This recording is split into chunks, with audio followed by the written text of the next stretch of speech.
Ils m'ont ramené plein de bordel là-dedans. Tous mes petits trucs que je gardais. N'importe quoi. Salut les ratopotes, j'espère que vous et votre troupe, vous allez bien et que vous êtes prêts pour une nouvelle vidéo. Il y a quelques temps, bon ok, ça fait déjà un petit moment, je faisais une vidéo sur les accessoires indispensables de la cage. Et bah aujourd'hui on se retrouve pour les accessoires à ne surtout pas avoir dans la cage.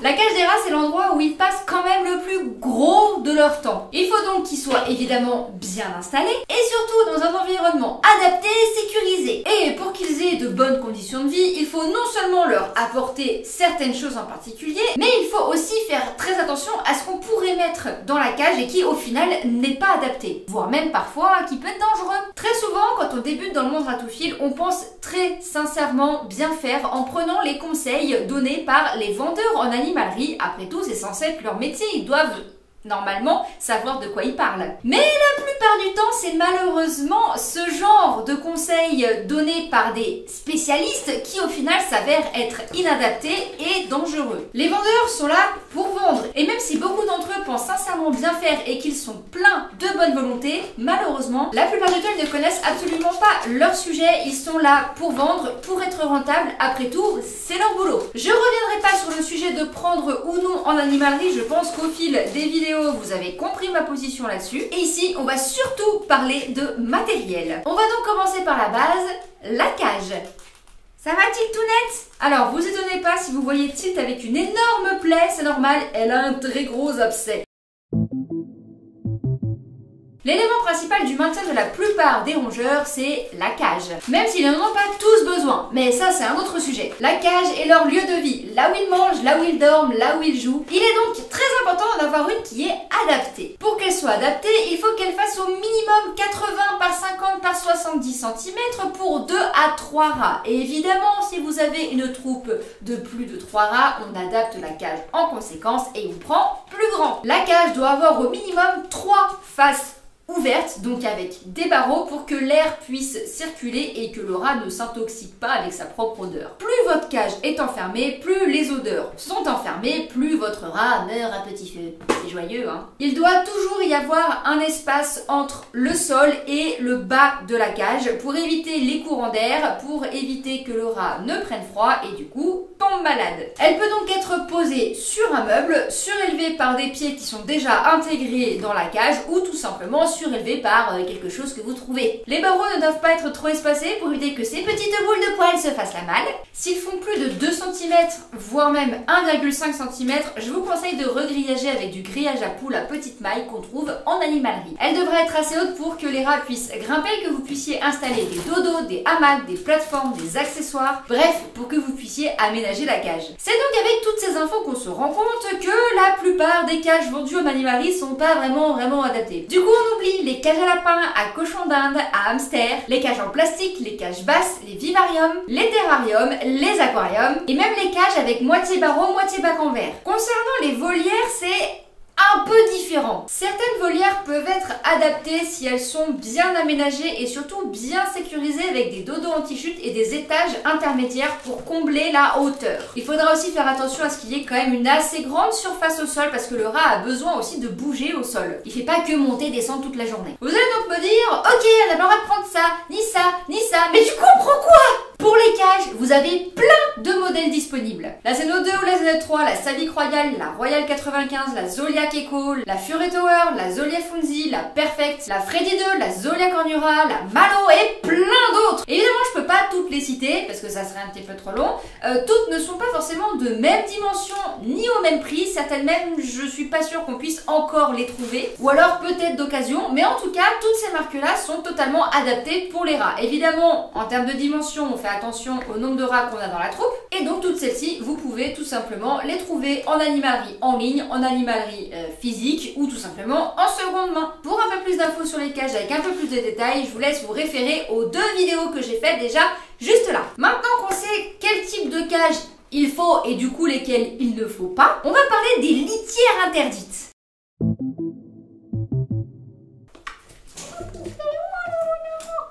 Parlons maintenant des litières. Là aussi, il y a pas mal de choix, des bons et des moins bons. J'ai déjà fait une vidéo sur les litières adaptées, donc en soi, cette vidéo sur les litières pas adaptées est pas forcément utile. D'ailleurs, la vidéo sur les litières adaptées, vous pouvez la trouver juste ici. Mais comme le sujet de cette vidéo sont les choses qui sont pas adaptées, bah du coup, allons-y. Dans celles qui, par exemple, ne sont pas adaptées, on retrouve les litières pour chats, parce qu'en général, elles attaquent clairement les voies respiratoires des rats. Et même s'il y a le petit côté pratique de l'agglomération, en vrai, c'est super dangereux pour les rats. Imaginez si jamais ils en avalent quelques morceaux, l'agglomération dans le ventre.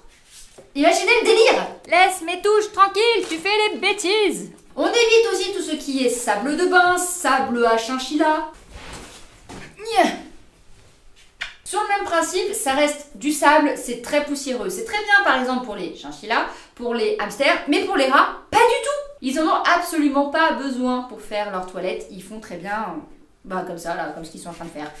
Ensuite, tout ce qui est papier journal ou papier avec de l'encre de façon générale, c'est non.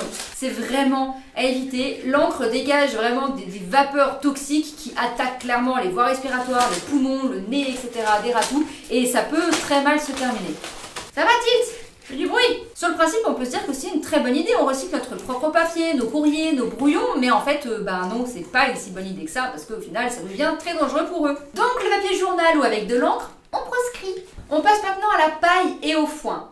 Deux mots, inutile et dangereux. Le foin et la paille n'ont aucune valeur nutritive. Pour les rats, ça n'absorbe absolument pas l'urine, ça ne retient pas du tout les odeurs, bien au contraire. Et c'est même dangereux parce que c'est super poussiéreux. Certains foins pour chevaux sont dépoussiérés. On pourrait se dire alors que c'est une super bonne idée. Mais étant donné qu'il n'y a pas d'intérêt pour les rats, il n'y a pas d'intérêt tout court en fait. Et non, c'est pas utile pour faire leur nid. Il y a plein d'autres choses qui peuvent leur permettre de les aider à se mettre bien et à faire un petit nid tout douillet. Si jamais vous l'utilisez pour faire un enrichissement pendant la sortie de façon ponctuelle, que c'est bien du foin dépoussiéré et qu'il est changé à chaque sortie, pourquoi pas? Mais dans la globalité, ça reste quand même quelque chose de pas vraiment très utile pour les rats. Et il faut vraiment le changer à chaque fois, parce qu'à la longue, le foin et la paille souillée, ça pue vraiment. On retrouve aussi toutes, et je dis bien toutes, les litières parfumées. Pareil pour tout ce qui est sable de bain, évidemment. Le parfum contenu dans les litières, que ce soit litière à chat, copeaux de bois, ou même de la paille ou du foin qui peuvent parfois être parfumés, c'est pas vraiment du parfum naturel et c'est surtout du parfum qui agresse beaucoup le nez et on peut se retrouver avec des rats ou même plein d'autres animaux. De toute façon, tout ce qui est parfum en général, c'est pas du tout adapté aux animaux, avec les naseaux tout irrités et qui peuvent développer des problèmes respiratoires. Eh oui, encore. À la limite, pour un pot pourri chez vous en décoration, pourquoi pas, si jamais vous aimez bien l'odeur du foin ou l'odeur un peu du talc qu'on peut retrouver dans certaines litières, l'odeur un peu florale, mais c'est tout. Donc toutes ces litières-là, de façon générale, sont à proscrire. On va ensuite parler de deux litières qui font un peu débat. La rafle de maïs et les copeaux de bois. Alors je vous vois venir, ceux qui connaissent déjà un peu le sujet, ils commencent à s'offusquer. Quoi? Comment ça?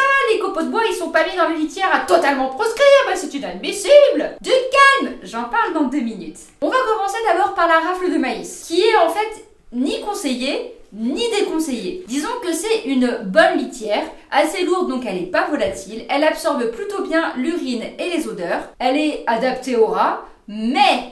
oui, il faut bien un mais. Il faut quand même faire attention avec cette litière. C'est une litière qui se compose de petits granulés de maïs, pour faire simple. Et au quotidien, sous les pattes des animaux, si jamais vous laissez cette litière de partout en fond de cage, c'est comme si nous on marchait tout le temps, pieds nus sur des mini graviers. Du coup, ça provoque des grosses blessures aux patounes et c'est super long à guérir.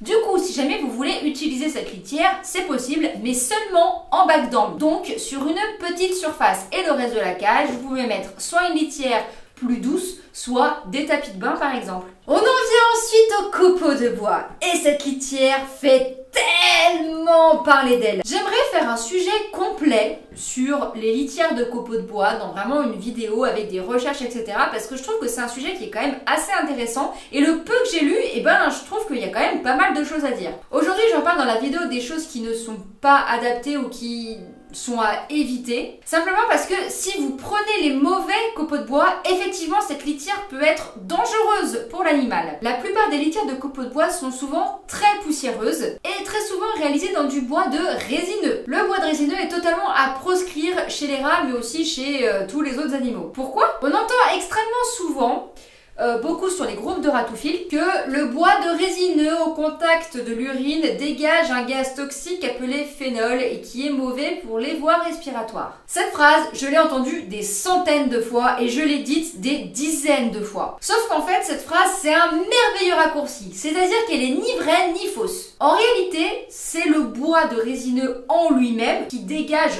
dans tous les cas du phénol, qui est effectivement mauvais pour les voies respiratoires des animaux. Mais ça, c'est urine ou pas, hein. Donc tout ce qui est litière à base de bois de résineux, donc de pin ou de cèdre par exemple, sont à proscrire. Et devinez ce qui est le plus vendu en animalerie? Ah bah tiens, des litières de copeaux de bois de résineux, c'est bête hein. Quelques litières de copeaux peuvent être utilisées, mais seulement si c'est du bois de non résineux, par exemple du bouleau ou du peuplier, et si elles sont chauffées à haute température, ce qui détruit les phénols. En général, ces litières peuvent être trouvées sur internet, très souvent au rayon chevaux, mais il faudra quand même bien se renseigner et s'assurer à 100% de la qualité du bois, de son espèce, je crois que ça se dit comme ça, et savoir effectivement si il a bien été chauffé ou pas. Si vous avez un petit doute, franchement, je vous le déconseille. Personnellement, je préfère ma litière de papier recyclé, ça me va très très bien. Une fois qu'on a la base de la cage, on va passer à tout ce qui est accessoires et petits matériels.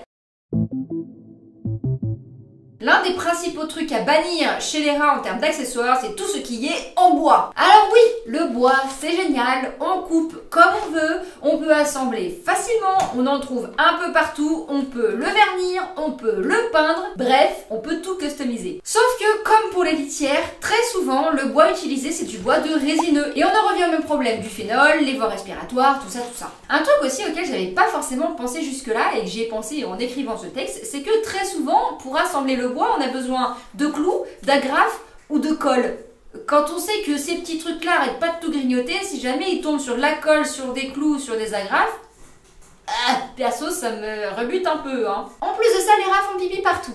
Vraiment partout et tout le temps. Le bois absorbe énormément et il est super difficile à nettoyer. À force, l'urine séchée et accumulée dégage ce qu'on appelle de l'ammoniac et ça pue et ça détruit les voies respiratoires. C'est l'odeur hyper forte et qui pique le nez qui sort de votre cage quand elle est sale. Imaginez eux s'ils vivent dedans. Et comme le bois c'est difficile à nettoyer, on peut pas vraiment l'éviter. Pour le nettoyer, il faudrait le tremper un bon moment et ensuite il faudrait le faire sécher très longtemps. Donc d'un nettoyage à un autre, c'est pas forcément ce qu'il y a de plus rentable. Certains diront qu'on peut le vernir, qu'on peut le protéger avec du papier collant. Alors oui, mais non. Oh mais non, tu manges... Elle mange mon foliaire. Je viens de l'installer. C'est la première vidéo qu'il fait avec nous. T'as tout mangé. Regardez-moi ce petit rat là, ce petit boudin. Mon foliaire. Elle m'a cassé ma guirlande. En gros, la protection de vernis, sur le principe, c'est pas une si mauvaise idée. Sauf que ça ne tiendra pas du tout dans le temps. Comme je le disais, les rats rongent vraiment beaucoup. Et ils font un pipi absolument partout. Donc, à force, les protections ne seront plus du tout efficaces. Et on en reviendra au même point de le bois absorbe et tout ça. Non, vraiment, le bois, c'est pas l'idéal, hein. Donc, tout ce qui est banane en bois, au lieu de cage en bois, je sais pas parfois... Je devais avoir envie de manger une banane. Donc tout ce qui est cabane en bois, étage en bois, rampe en bois, tuyau en bois, tout ce qui a une surface en bois, c'est non. Si vous tenez absolument à en mettre, il faudra le changer très régulièrement. C'est la seule solution ou condition. On va maintenant passer au dodo et au tissu qu'on ne peut pas mettre dans la cage. Comme je vous le dis dans la vidéo sur les accessoires indispensables, les dodos font vraiment partie, pour moi en tout cas, des éléments très importants à mettre dans la cage pour qu'elle soit adaptée et surtout agréable à vivre. Mais comme pour tout, il y a aussi des éléments à éviter. Dans cette vidéo, je vous parlais des tissus et des hamacs en polaire, en polyester, en coton. Toutes ces matières-là sont des matières totalement adaptées. Si vous avez l'âme créatrice, vous aurez peut-être envie de créer vos propres dodos par souci d'esthétisme, de design ou tout simplement d'économie. Dans ces cas-là, la machine à coudre est votre meilleur ami. utilisez bien toutes ces matières que je viens de citer parce que toutes les autres ne sont pas vraiment adaptées. Beaucoup de ratophiles ont l'idée vraiment ingénieuse de tricoter leur dodo. Et j'ai moi-même eu cette idée et je trouvais ça absolument génial. C'est vraiment pas compliqué de faire un carré en tricot, on ajoute des petites attaches et franchement, c'est terminé. Sauf que la laine est totalement à proscrire. Elle est douce, elle est chaude, elle est un peu élastique, donc on peut en faire à peu près tout ce qu'on veut. On pourrait penser que c'est la matière parfaite. Sauf que non, la laine est pleine de fibres et les fibres à la longue peuvent s'effilocher et finir par risquer de faire un garrot autour des griffes, des orteils ou des pattes de nos chères petites boules de poils. Et ça peut aller jusqu'à l'amputation, et j'exagère à peine. En plus de ça, même si les mailles sont assez serrées, et c'est possible qu'un rat se coince un orteil ou une patte en passant à travers, et dans le mouvement, il peut se faire vraiment mal, voire même carrément se casser la patte ou l'orteil. Ouais, je vous jure. Bon, ok, je vous dis de pas prendre de laine et j'ai un pull en laine, mais là c'est sur moi. Je vous parle vraiment de laine dans la cage au quotidien pour les rats. Donc, pas de laine. Ensuite, tout ce qui est coton, mais style un peu coton pour hamster ou coton démaquillant. Vous voyez ce que je veux dire? Les fibres de coton pour faire leur nid qui sont vendues aussi en animalerie. Et en fait, c'est exactement le même délire que pour la laine. C'est plein de toutes petites fibres et à la longue, ça peut s'effilocher. Les rats peuvent se coincer une griffe, un orteil, une patte et ça peut très mal se terminer. Et ces trucs-là, c'est pas adapté non plus ni pour les cochons d'Inde, ni pour les lapins, ni pour les hamsters, ni pour les furets, ni pour les rats du coup, ni pour les souris, etc., etc. Pas de petits cotons, vraiment. C'est pas cool, franchement. Si vous voulez leur donner de quoi faire un nid, vous avez plein d'autres solutions.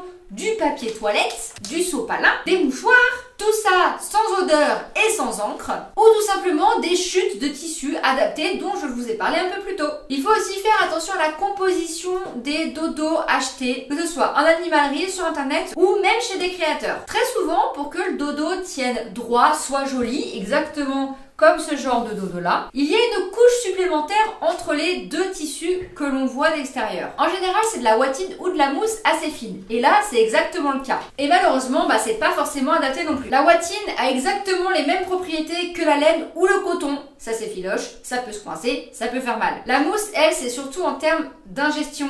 Si le rat grignote de la mousse et l'avale, la mousse peut gonfler dans l'estomac et ça peut faire de graves dégâts. Perso, quand je fais des dodos maison, je mets seulement les 2 couches de tissu classiques, sans mettre de watine ni de mousse. Et quand je commande des dodos chez les créateurs, je demande à ce qu'il n'y en ait pas. Ici, les 3 dodos que vous voyez, il y en a dedans parce que c'est des cadeaux ou des secondes mains. Je les laisse tout simplement parce qu'ils sont en sortie. Ce genre de dodo ne sera jamais dans ma cage. Ici, c'est en sortie, c'est-à-dire que les rats ne sont pas au contact permanent avec eux et donc le risque est quand même assez moindre. Évidemment, si vous avez des rats extrêmement grignoteurs, même en sortie, je vous conseille vraiment pas de mettre ce genre de dodo. C'est juste pour la sécurité. Évidemment, dans tous les dodos, on fait toujours très attention à ce qu'il n'y ait pas de colle ou que les couleurs du tissu tiennent bien et ne dégorgent pas. On fait aussi attention à la taille des dodos pour qu'il y ait plusieurs rats qui puissent rentrer dedans. Et évidemment, on fait en sorte qu'ils soient assez solides pour supporter leurs petites fesses. Et tout ça, c'est évidemment valable avec les morceaux de tissu qu'on peut donner à nos rats pour qu'ils puissent faire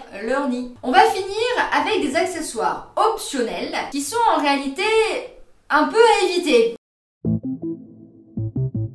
En premier lieu, je veux parler des pierres à ronger, des pierres à sel ou des blocs minéraux. Ça dépend comment on les appelle. Les pierres de sel sont généralement là pour que les rongeurs rongent et fassent leurs dents et que ça leur apporte leur calcium et les minéraux dont ils ont besoin. Donc en soi, on se dit que c'est une super bonne idée. Sauf que non! Les pierres à ronger sont effectivement pleines de minéraux. C'est le principe. Mais du coup, l'animal se retrouve très souvent en surplus. Il a donc plus de chances de développer des problèmes rénaux à cause des caillots qui se forment et les caillots, ça fait mal. Si l'animal, et c'est valable aussi pour les cochons d'Inde, pour les lapins, les souris, les hamsters, etc., pour qui c'est soi-disant indispensable, s'ils ont une alimentation vraiment adaptée, variée et équilibrée, ils n'ont absolument pas besoin de ces trucs-là. Si le souci vient des dents trop longues, parce que ça peut arriver, vous pouvez tout simplement les faire couper uniquement chez le vétérinaire pour pas blesser l'animal et surtout vérifier que l'animal ait de quoi faire ses dents, que ce soit la nourriture ou dans la cage ou son environnement. Par exemple, pour les rats, s'ils ont une alimentation adaptée avec un mélange de graines ou des extrudés, logiquement c'est assez dur et ça leur permet justement de limer les dents. Pour leur faire plaisir et aussi leur permettre de se limer un peu les dents, vous pouvez tout simplement leur donner des pâtes crues de temps en temps. Ensuite, on va passer aux barres de céréales. Un peu sur le même principe, elles sont vendues comme complément alimentaire, comme utile pour l'usure des quenottes et comme petit plaisir en plus de la nourriture quotidienne. Sauf que Les barres de céréales sont vraiment très sucrées et très grasses. Pour faire simple, comment on les fabrique? Eh ben, on a un petit bâton de bois qu'on plonge dans du miel, dans du sucre ou du moins une substance collante et normalement alimentaire. Ensuite, dans des graines. Ensuite, dans cette substance. Ensuite, dans des graines, dans cette substance, etc.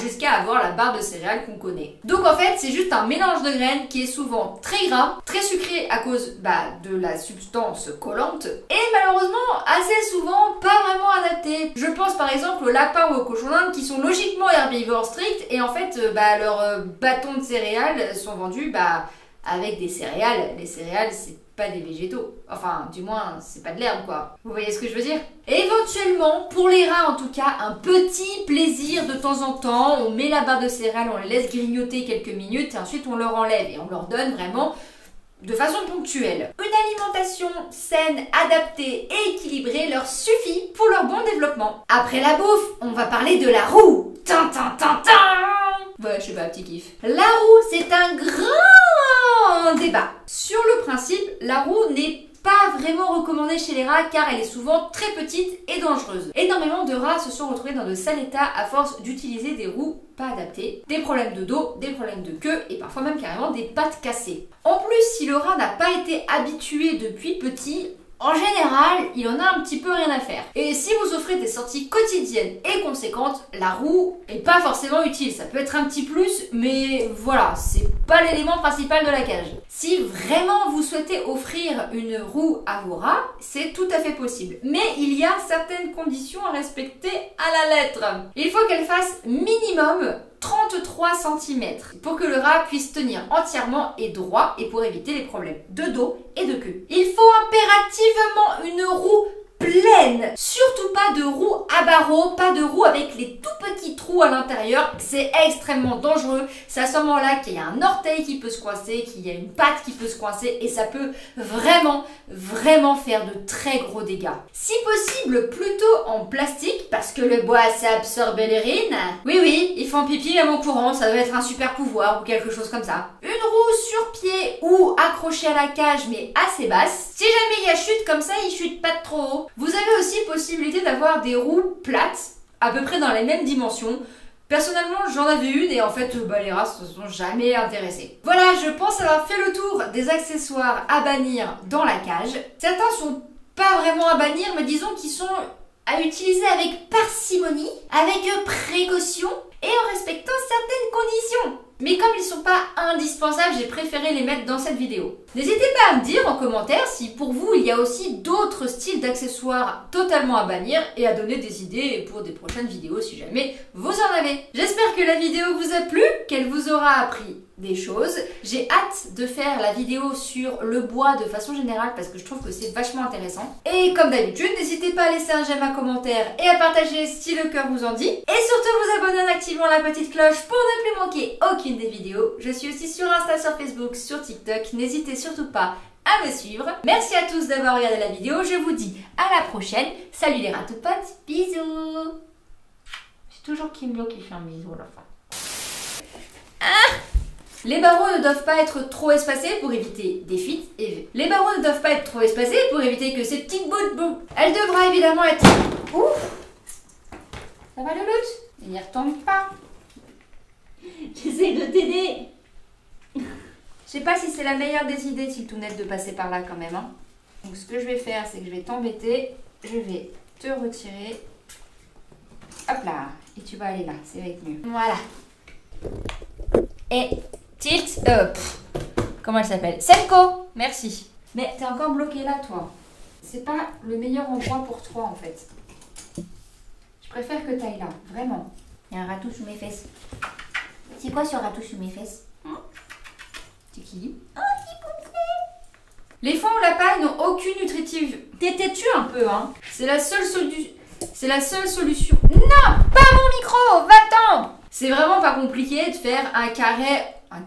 Fais des bêtises.